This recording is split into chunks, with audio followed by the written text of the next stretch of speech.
से चलता दवाइया रे, पटना से चलता। अच्छा सॉन्ग है, अच्छा ट्रैक है और अच्छा मैटर भी आपके बीच में ठंडी का स्पेशल सॉन्ग लेकर आया हूँ दोस्तों। अगर आप लोग को अच्छा लगे तो हमारे चैनल को लाल बटन दबाकर सब्सक्राइब कर लीजिए और साथ में बेल आइकन जरूर दबा लीजिए, ताकि हमारा कोई भी नई वीडियो का नोटिफिकेशन आपके पास सबसे पहले पहुंच जाएगा। चलिए दोस्तों, आपको मैं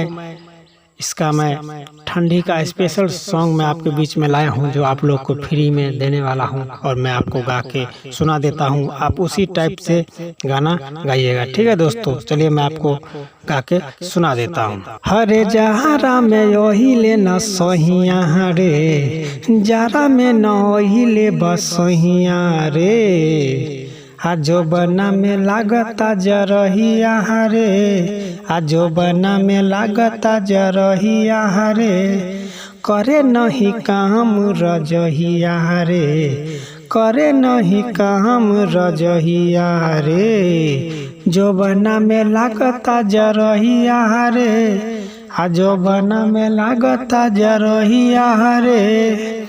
जी दोस्तों, कैसा लगा वीडियो? अच्छा लगा तो प्लीज़ हमारे वीडियो को एक लाइक जरूर कर दीजिए। और चलिए साथ में आपको मैं फर्स्ट अंतरा भी गा के आपको मैं सुना देता हूँ। चलिए स्टार्ट करते हैं। जोर के हम घूरा दे से कनी ही पूरा, तब गरम नहीं भइल, भोरे भोरे न हिला से सरदी, लागत भीतर घुस गई, लागत भीतर रे सखी, जोर के घूरा दे से कनी पूरा, तब गरम नहीं भइल, भोरे भोरे न हिला से सरदी, लागत भीतर घुस गई, गजबे के याबे यंग रहिया रे, गजबे के याबे यंग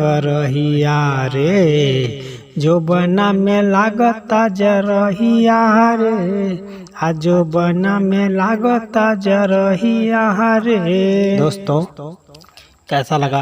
अच्छा लगा तो हमारे वीडियो को जरूर शेयर कर दीजिए। और चलिए मैं आपको लास्ट अंतरा भी गा के आपको मैं सुना देता हूँ। हाँ, लहसुन तेल गरम के लगाई ले सखी हो साँझे सवेरे, केहू जब पूछी त लाज बरिया बे, शादी भइल बायन रे, शादी भइल बायन।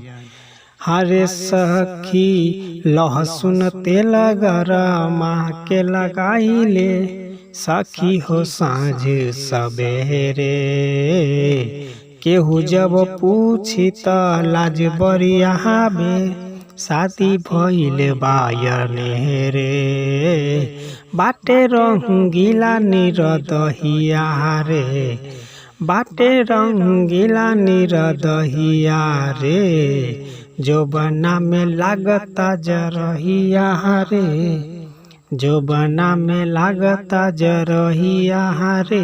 दोस्तों, कैसा लगा? अच्छा लगा तो हमारे वीडियो को सब्सक्राइब जरूर कर लीजिए, ताकि इसी टाइप का सॉन्ग आपके पास सबसे पहले पहुंच जाएगा। चलिए दोस्तों, आज के वीडियो यहीं तक। धन्यवाद।